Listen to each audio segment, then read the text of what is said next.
Bueno, vamos con física, la segunda parte. Y vamos a ver lo que es la electricidad. Un poquito de esto de qué es electricidad.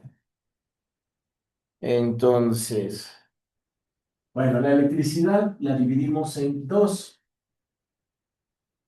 lo que se conoce como electrostática, electricidad en reposo y electrodinámica, electricidad en movimiento. Bueno, cuando hablamos de la electrostática, hablamos de cargas eléctricas. Las cargas eléctricas, ¿sí? Son de dos tipos.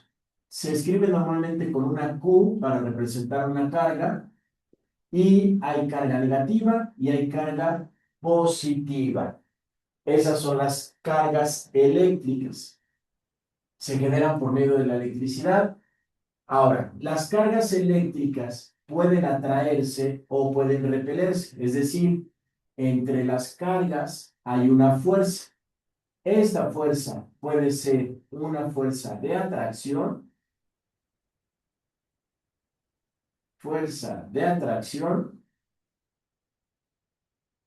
¿Qué sucede entre cargas diferentes? O puede ser una fuerza de repulsión. Y eso sucede cuando las cargas son iguales. Si las cargas son iguales, entonces se repelen. Si las cargas son diferentes, entonces se atraen.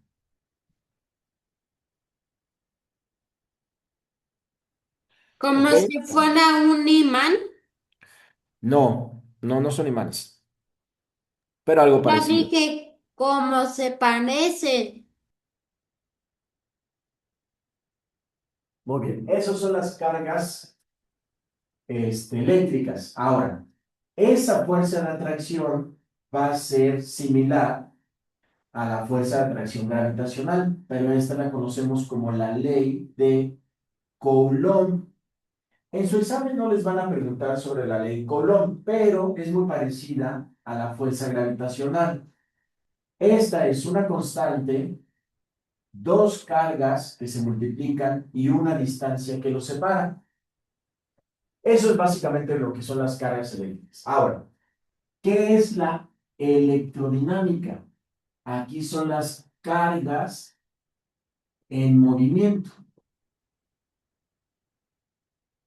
Las cargas van a viajar a través de un conductor. Bueno, de hecho no viajan a través, viajan sobre el conductor. Son los electrones los que se mueven cuando pasan por un conductor. A esto se le llama intensidad de corriente. Y la intensidad de corriente se mide en amperes. Esa es la medida de la intensidad de corriente. ¿Qué es eso? Pues cuando las cargas viajan por un conductor. Eso es la intensidad de corriente. Ahora, para que las cargas se muevan, se puedan mover, se necesita un trabajo. A ese trabajo se le llama potencial eléctrico, lo que es el voltaje. Ese trabajo para empujar o aventar las cargas se conoce como voltaje y se mide en volts. Esa es la unidad de medida para el potencial eléctrico, el voltaje. Y por último, las cargas tienen una resistencia. Es cuando un aparato detiene las cargas. Esa resistencia se mide en, este es el símbolo y se llama ohms. ¿Ok? Bueno, eso es lo que pasa con las cargas eléctricas. Entonces, ahí vamos a tener la resistencia, que es los ohms. Bueno, cuando se presenta esto, tenemos un circuito. Y ese circuito es el voltaje, que se representa así. Esto es el voltaje. La intensidad de corriente, que es el cable por donde pasa. Una resistencia y se cierra el circuito. Esto es la ley de Ohm. Y la ley de Ohm nos dice que el voltaje es igual a la resistencia por la intensidad de corriente. Bueno, eso es lo que tenemos con la electricidad. Y no hay más. No se necesita más. Así es que les voy a mandar la imagen.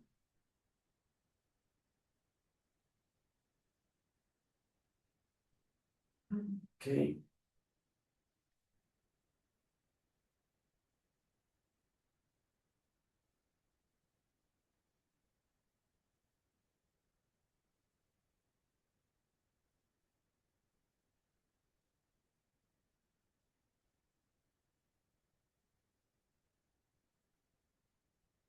Profe, ¿sigue ahí? Sí, aquí estoy. Acuérdate que estoy grabando. Ok. Bien, ya les mandé la imagen. Y bueno, vamos a continuar ahora. Eso es la electricidad. Ahora vamos con el magnetismo.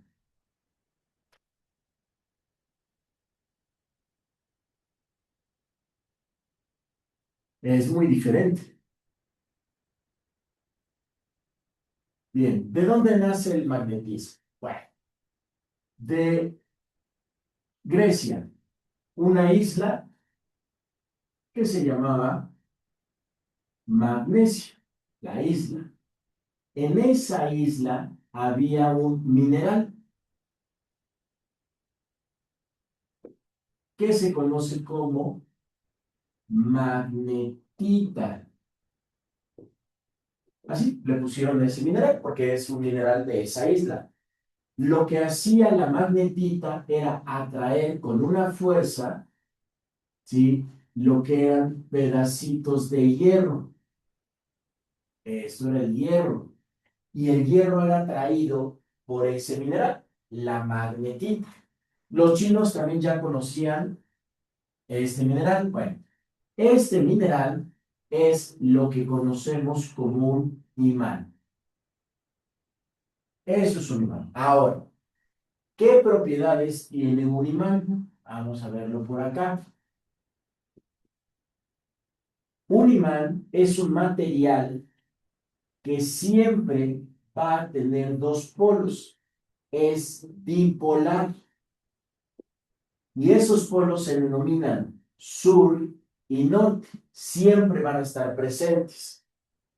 Si nosotros rompemos un imán, sigue conservando su carácter bipolar. Sigue teniendo los dos polos. Bueno, esos polos nos van a dar un campo magnético. Siempre va a existir el campo magnético. Aquí va a estar sur y norte, es decir, que el campo magnético es todo el efecto que va a haber alrededor de él y se representa por medio de unas líneas. Esas líneas salen del polo sur y entran hacia el polo norte.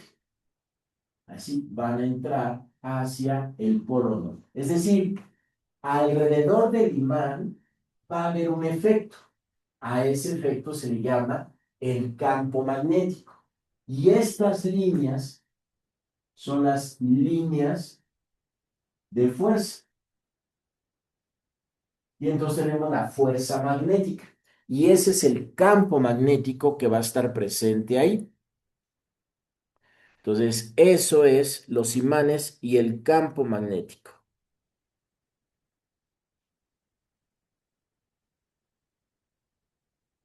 Bien, ahora, hay una relación entre el campo magnético y el campo eléctrico.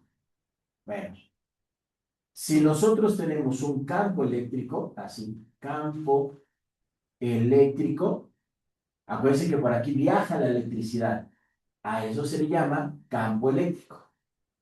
El campo magnético funciona con la mano derecha. Si ustedes ponen así su mano derecha, mi dedo, el dedo gordo, ¿sí? Apunta hacia el campo eléctrico. Y si cierro los otros dos dedos, esa es la dirección del campo magnético. Entonces, la dirección del campo magnético va a ser así. Este es el campo magnético. Se representa con una B. Ese campo magnético que se genera, que gira así, en esa dirección, si cambiamos la dirección del campo eléctrico, la cambiamos, entonces cambia la dirección del campo magnético. ¿Para qué sirve esto? Bueno, esto sirve para generar electricidad. ¿Cómo podemos generar electricidad? Bueno, con una bobina, ¿sí? También va a tener efectos para hacer un electroimán. ¿Cómo se hace un electroimán? Bueno, se pone un núcleo de hierro, así, eso sería hierro, o cualquier metal, se le enreda con un alambre, ¿sí? Que tiene carga positiva negativa, esto sería un bobinado, eso es lo que le llaman el bobinado o embobinado, y aquí se va a generar, ¿sí? El campo magnético. Vamos a tener así las líneas que se generan así con el campo magnético. Ahí se va a generar. Entonces aquí se genera el campo magnético. Y esos son los imanes, son muy poderosos. Esos son los electroimanes. También vamos a tener el motor eléctrico, que también funciona con electricidad y magnetismo. El motor eléctrico, ¿qué vamos a tener? Ah, también la inducción magnética. ¿Qué es la inducción magnética? Pues es transferir campo magnético. ¿Cómo pasa eso? Bueno, si ustedes tienen un imán y le ponen, por ejemplo, un clip, vamos a ver si me sale dibujar un clip. Ahí está. Ese es un clip. Y ponen otro clip, todo se imanta. Y entonces se transfiere el campo magnético. Es decir, el campo magnético va a pasar de uno a otro. Esa es la inducción magnética. Y son experimentos que a lo mejor algún día han hecho ustedes, porque pues se puede pasar el magnetismo de un material a otro. Bien, eso es lo que es el magnetismo.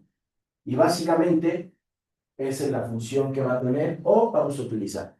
Claro, es mucho más complicado que esto, pero para ustedes, para su examen, esto es suficiente de lo que les puedan preguntar. Sobre todo la inducción magnética. Se les puede preguntar muchas veces. Bueno, no muchas veces en el examen, sino es muy común que pregunten eso en un examen.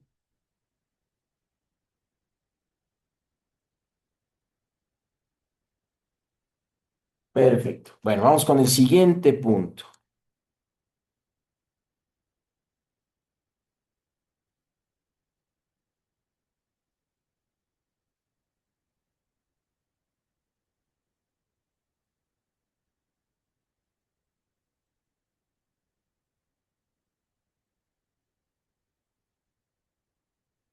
Vamos con la termodinámica. Termodinámica. ¿Qué estudiamos en la termodinámica? Bueno, estudiamos dos cosas. El calor y la temperatura. El calor es un fenómeno, es el fenómeno térmico. Y la temperatura es un concepto. No existe la temperatura. La utilizamos para medir el calor. Bueno, ¿qué es el calor? Es la transferencia de energía térmica de un cuerpo con mayor calor a otro cuerpo con menor calor.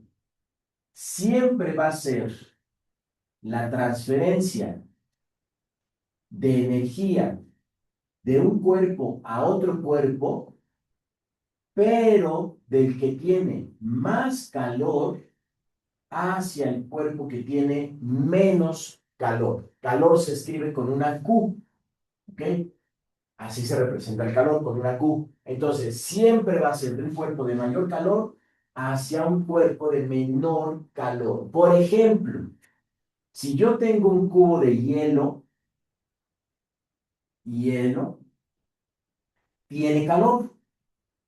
Y ese cubo de hielo le va a transferir calor a un cubo de hielo seco. O sea que el hielo seco tiene menos calor que el hielo.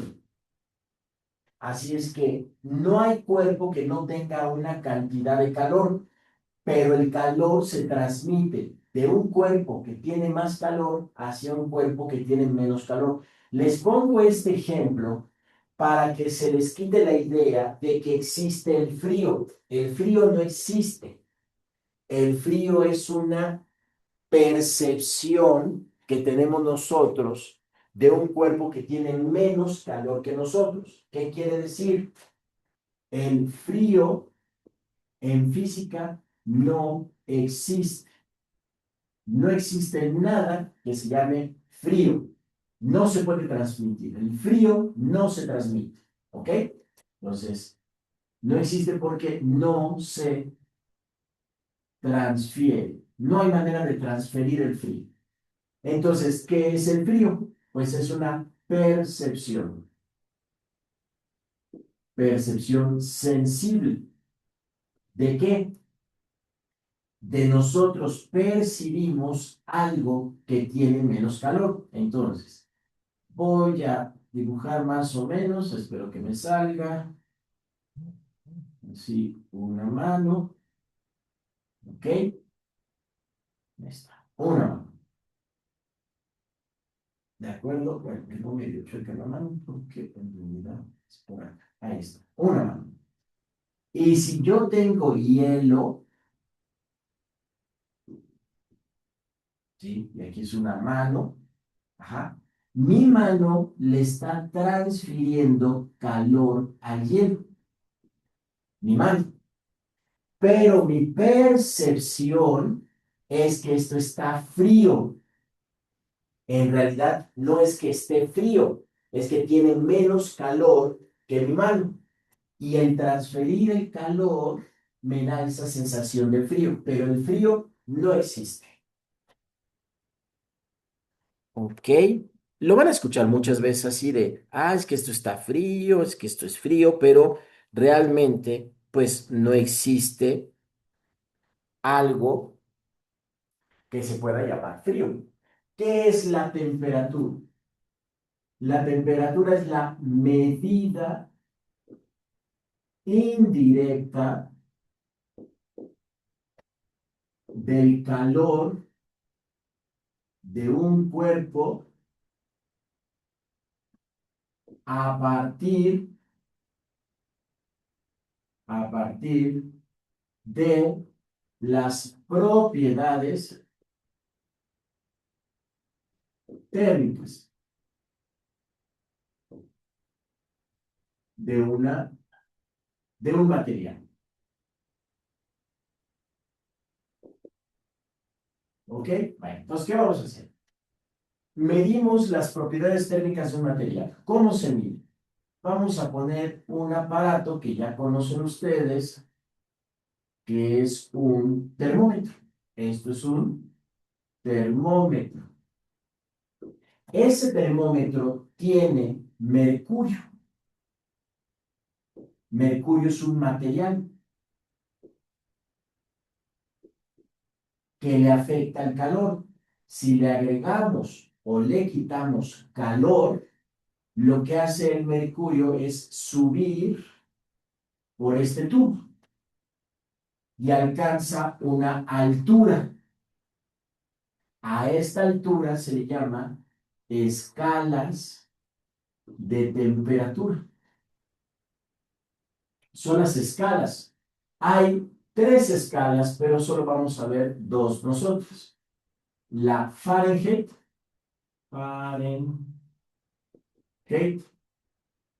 y la Celsius.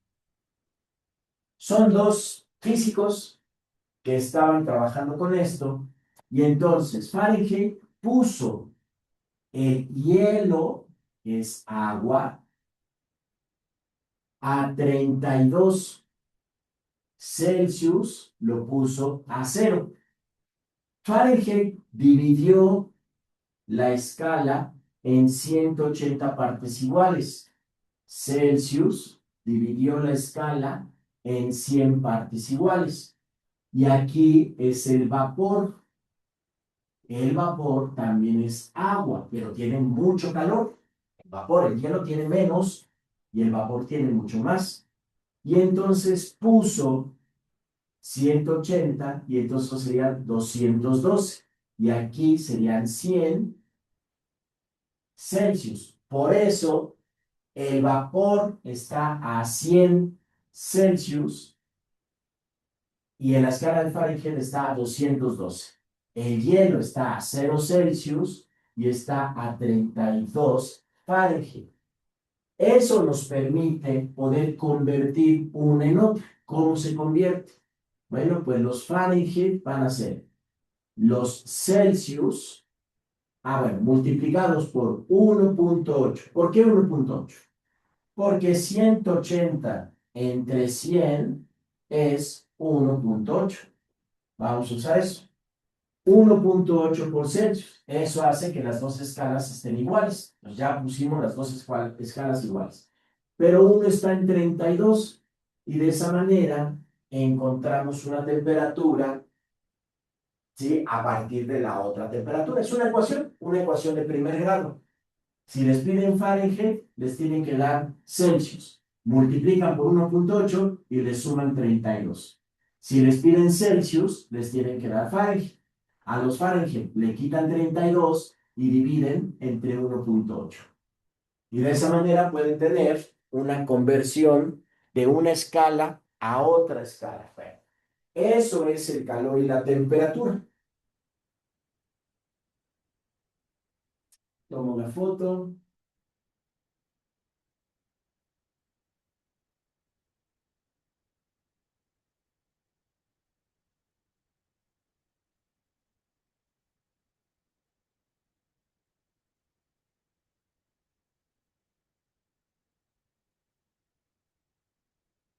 Bien, ahora vamos con un modelo que se llama, ¿sí?, modelo cinético de la materia. Eso también lo vemos en termodinámica. Entonces, vamos a ver el modelo cinético de la materia. ¿Qué dice el modelo cinético? Bueno, dice tres cosas. Número uno, que la materia se compone de partículas en constante movimiento. Lo segundo que dice, las partículas cumplen con las leyes de Newton. O sea, se comportan como partículas, como objetos. Tercero, los choques entre partículas son perfectamente elásticos. ¿Qué quiere decir? Que cuando chocan dos partículas, su energía no se pierde, se conserva. Bueno, esto nos lleva a explicar los estados de la materia. Sabemos que hay tres estados de la materia: sólido, líquido y gaseoso. ¿Qué nos dice el modelo cinético? Pues nos dice que el estado sólido está formado por partículas con mínimo movimiento. Entonces, el estado sólido son partículas con 0 grados de libertad. ¿Qué significa ese de 0 grados de libertad? Es decir, que sus partículas casi no se mueven. Vibran así poquito, pero no se mueven. Bueno, ¿qué nos dice el estado líquido? El estado líquido nos establece que las partículas que forman a los líquidos, ¿sí?, se mueven. Es decir, que las partículas tienen pocos grados de libertad. O sea, se mueve poquito. ¿Sí? Y los gases, estos están formados por partículas que se mueven en todas direcciones, para todos lados. Es decir, que tienen partículas con total grados de libertad. Las partículas se van a mover hacia todos lados, por todas partes. Esos van a ser las partículas de los gases, ¿sí? Y acuérdense que podemos pasar del estado sólido al estado líquido y al estado gaseoso.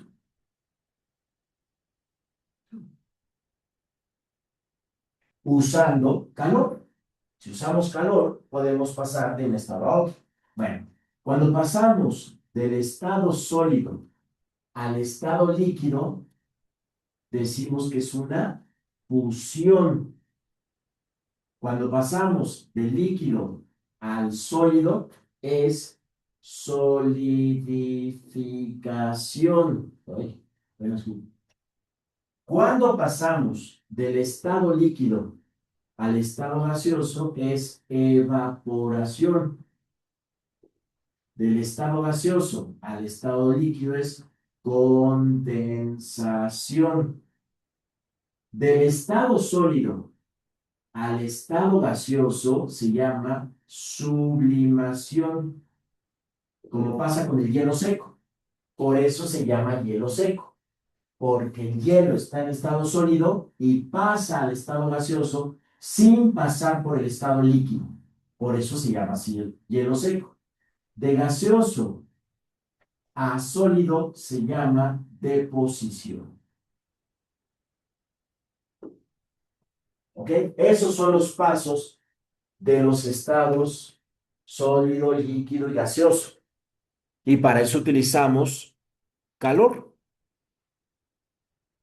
Y va a depender de la cantidad de calor, cuánto.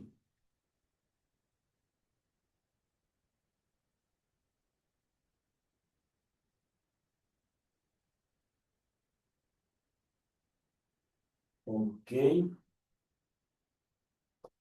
muy bien. Pues eso es el estado cinético de la materia o el modelo cinético.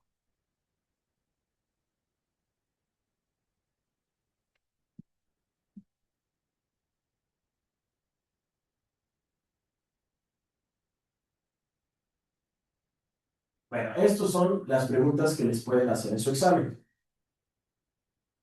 Vamos con algunas otras más.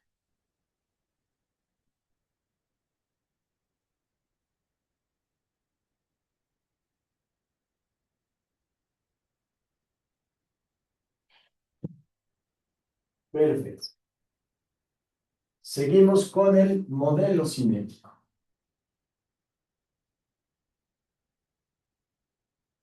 Ya explicamos los estados de la materia. Ahora, el modelo cinético de la materia me permite, pues, clasificar a la materia en dos, en sólidos y en fluidos. Ya saben, los fluidos se mueven. Esos son los líquidos y los gases. ¿Ok? Bueno, como la materia se está moviendo, sobre todo en los fluidos, principalmente en los fluidos, entonces tenemos un modelo donde las partículas se están moviendo. Y al moverse las partículas van a generar una presión sobre las paredes del recipiente que los va a contener. Bueno, ¿qué es la presión? La presión es la fuerza que se ejerce sobre un área. Entonces, si yo tengo un área, esto es el área, ¿sí? Entonces vamos a ejercer una fuerza y eso es la presión. ¿Ok? Ahora, la presión disminuye si aumenta el área. Entonces, es así. A mayor área, menor presión. Por eso se pueden acostar sobre una cama de clavos. Pero ahora, ¿qué nos interesa? Pues nos interesa la presión atmosférica, la presión del aire. ¿Cómo es la presión del aire? Bueno, si tomamos un cilindro así, esto, ¿ok? Y esto lo llenamos con mercurio. Esto tiene mercurio, ¿ok? Y aquí arriba del mercurio está el aire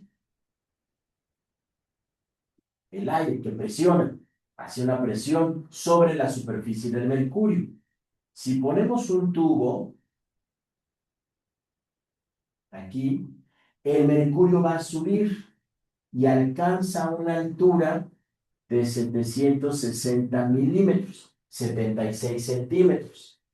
A esto le llamamos presión atmosférica.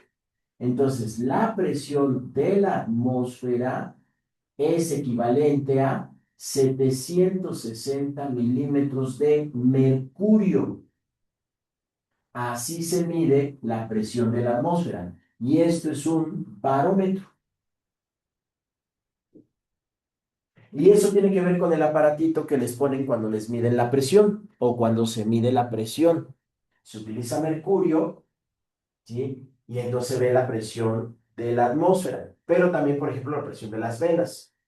Eso es la presión atmosférica.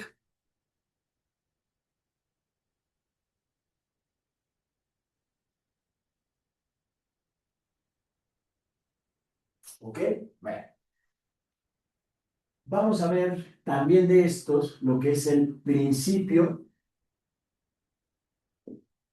de Arquímedes.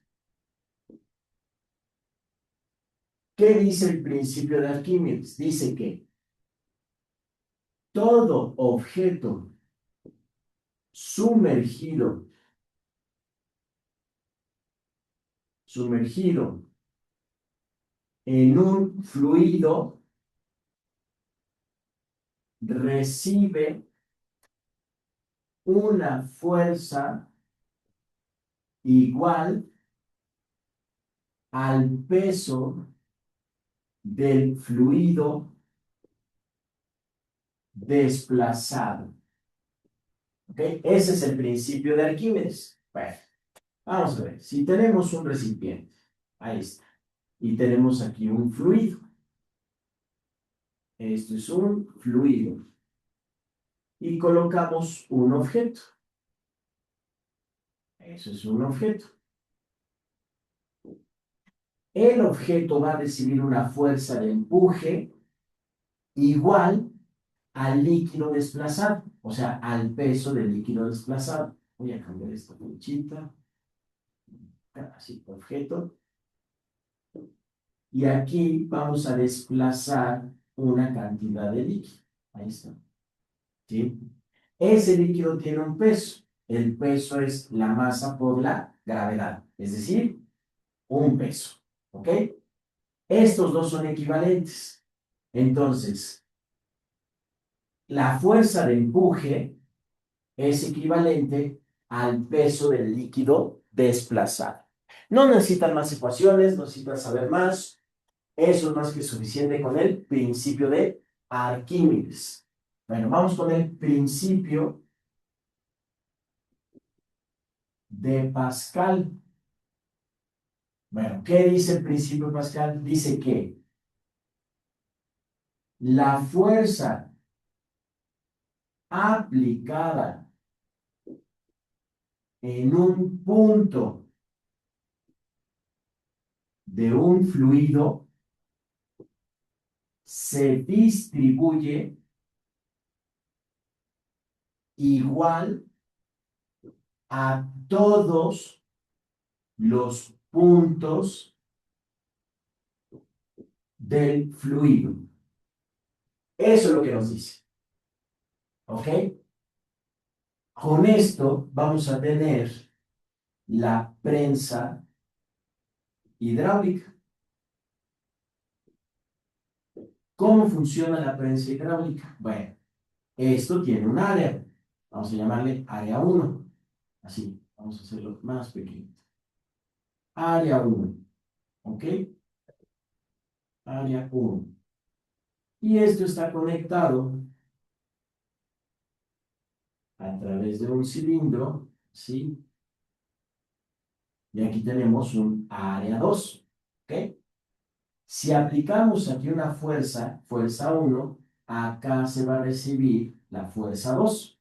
Y todo esto es un fluido. La fuerza que aplico aquí se distribuye y permite cargar cosas.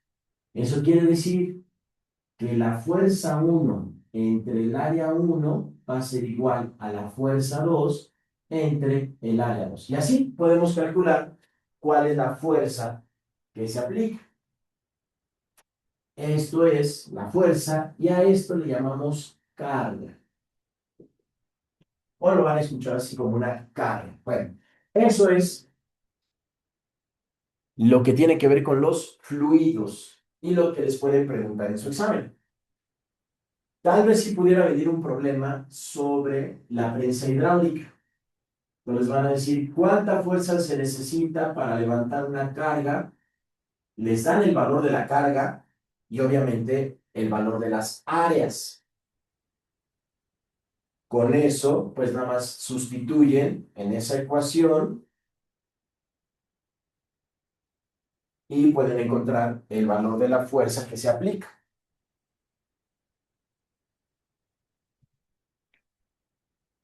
¿Ok? Muy bien.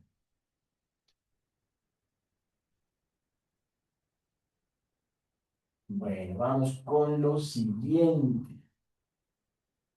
Creo que es lo último. Vamos a ver, déjenme checar.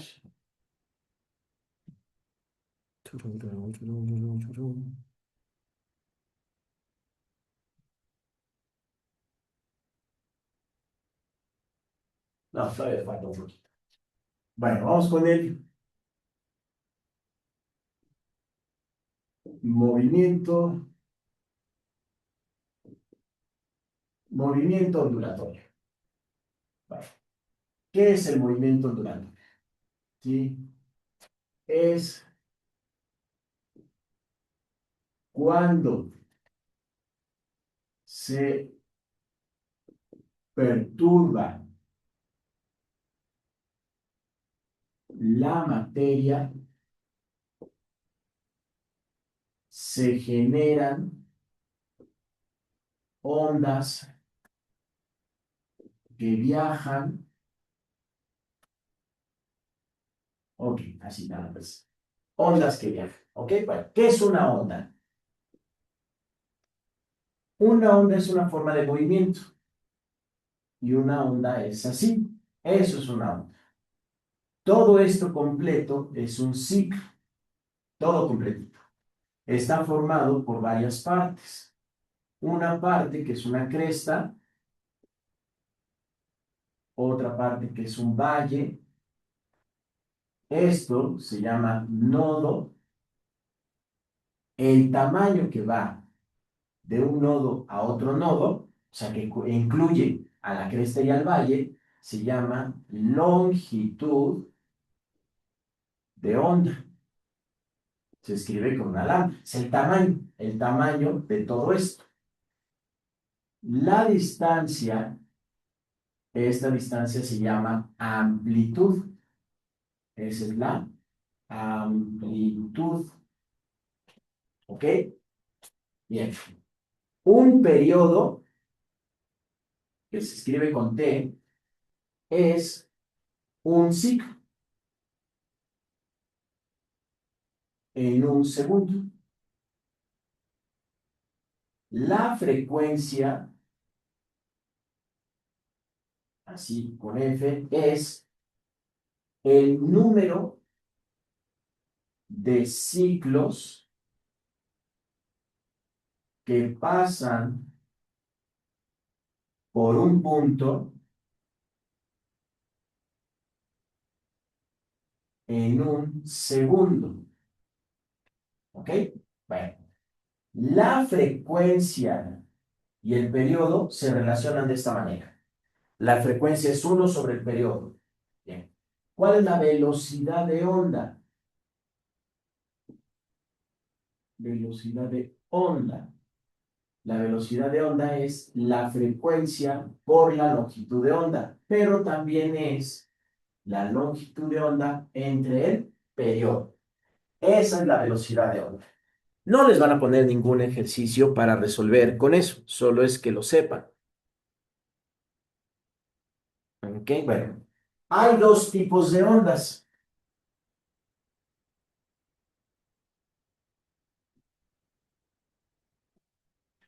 Las ondas electromagnéticas, estas viajan, ay, viajan en el vacío. Y las ondas mecánicas, estas viajan en un medio. Puede ser sólido, líquido o gas. Entonces, aquí se necesita un medio físico. Vamos a ponerle así, medio físico. Y estas viajan en el vacío. Bueno, las ondas electromagnéticas, ¿sí? Son las siguientes. La luz visible. Las ondas mecánicas son, por ejemplo, el sonido. El sonido es una onda mecánica, necesita un medio para viajar. La luz no, la luz puede viajar en el vacío. Acuérdense que la luz está dividida en colores. Este es el rojo y este es el violeta. ¿Por qué? Porque aquí está el infrarrojo y aquí está el ultravioleta. Después por acá están los rayos X, los rayos gamma y por último los rayos cósmicos. De este lado, pues están las ondas cortas, como la televisión, la radio, las microondas y todas esas. Bueno, estas ondas son muy grandotas, así son grandes, grandes, así gigantescas, gigantescas. Después se van haciendo más cortas, cortas, cortas, cortas, así, súper cortititas. ¿Ok? Estas tienen poca energía,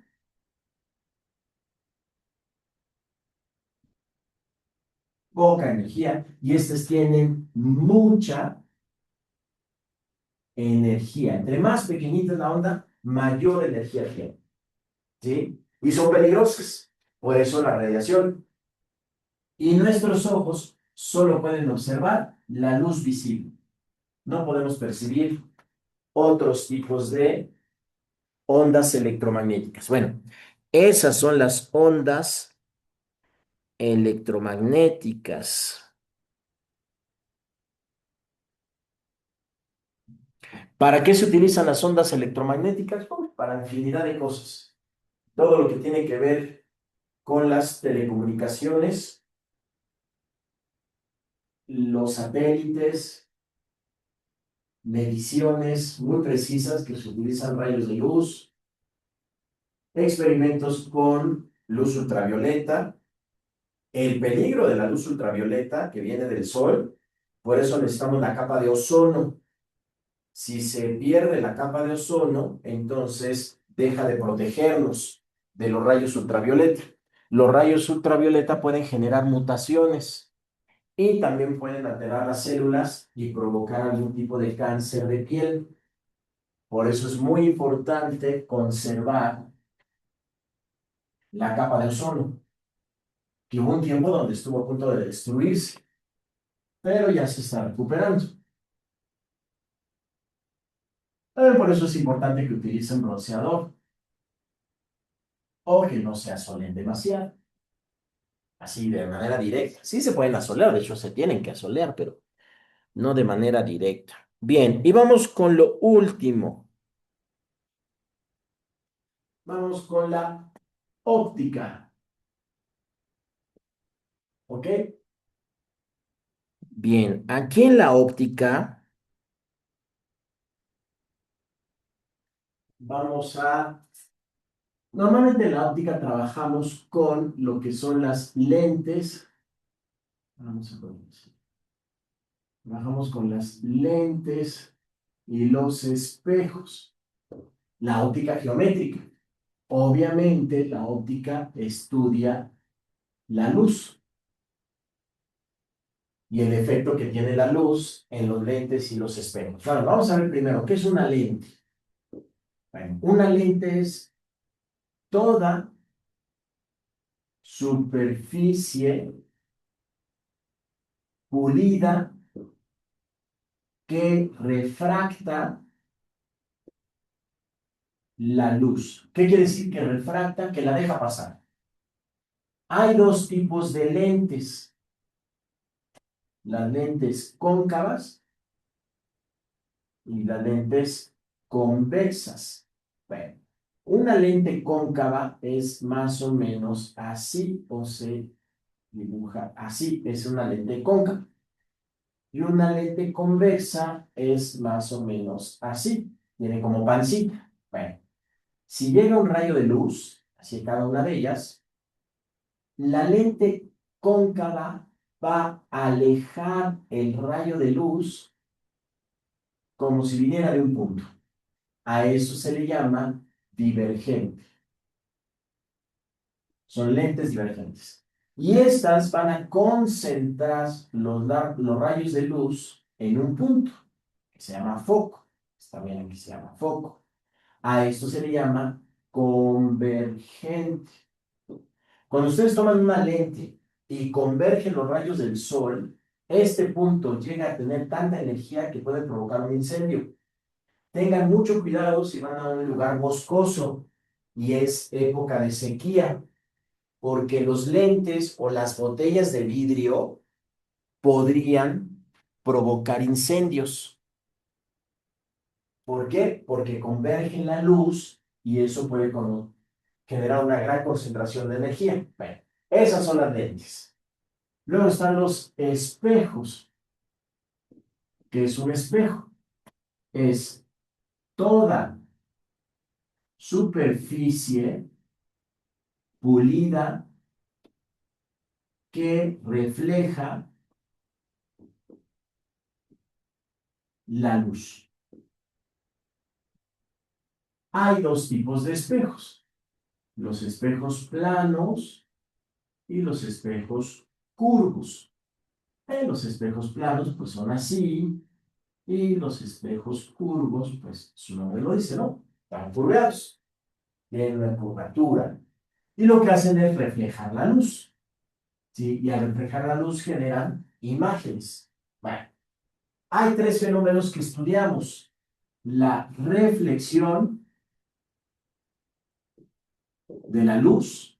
Pues vamos a ver, si tengo un espejo, eso es un espejo, y cae un rayo, se llama rayo de incidencia, y ese rayo es reflejado, rayo de reflexión. Si ponemos una línea aquí en medio, va a haber dos ángulos, ángulo de incidencia y ángulo de reflexión. Bueno, eso quiere decir que el ángulo de incidencia es igual al ángulo de reflexión. Y aquí viene lo interesante con los espejos, esto. Porque si nosotros tenemos un espejo, vamos a dibujar más o menos un espejo, ahí está, más o menos, y estamos parados en un espejo, viene un rayo de incidencia que pega al espejo, y el espejo lo refleja, y al reflejar ese rayo, lo que forma es una imagen. Por eso se ven las imágenes atrás del espejo, no están atrás, en realidad están, ¿sí?, reflejándose, pero la imagen sí es real. Cuando se ve un espejo, y si se alejan del espejo, si se hacen para atrás, la imagen se aleja también del espejo a la misma distancia, pero no hay nada atrás. Eso es lo interesante, ¿no?, de los espejos. Bueno, vamos con la refracción. La refracción utiliza lentes, o sea, una superficie. Llega un rayo, incide, ese rayo atraviesa, pero no atraviesa sobre la misma línea, sino que es desviado. El rayo refractado, ¿sí? Si pasamos una línea, vemos que el ángulo de incidencia va a ser diferente al ángulo de refracción. El ángulo de incidencia es diferente al ángulo de refracción. Es por eso que cuando ustedes tienen un líquido y ponen un lápiz, y meten un lápiz, entonces el lápiz, en lugar de reflejar así, parece que se parte. ¿Por qué? Porque se cambia el ángulo de la luz. Entonces hace que se vea como si estuviera partido. Esa es la reflexión. Y la dispersión. La dispersión de la luz, ese es bastante interesante porque si nosotros tenemos un cuerpo opaco, así, y pasamos una rendija, tenemos una fuente de luz. Esa fuente de luz atraviesa la rendija. Lo hacemos pasar por una lente. Ya saben, una lente convergente. Va a converger a los rayos en un punto. Ese punto va a tocar un prisma. Ay, que un prisma me voy a dar un prisma. Ahí está. Ahí está. Un prisma. Y ese prisma lo que va a hacer es va a separar a la luz en diferentes ángulos. Y entonces, este es un prisma. Y lo que se va a formar van a ser diferentes líneas. Esas líneas son muy estudiadas, se conocen muy bien. Esto es un espectro, que lo conocemos mejor como arco iris. Bueno, esa es la dispersión. Así podemos separar la luz en todos sus diferentes ángulos de luz. ¿Ok? O sea, la luz blanca está formada por diferentes luces.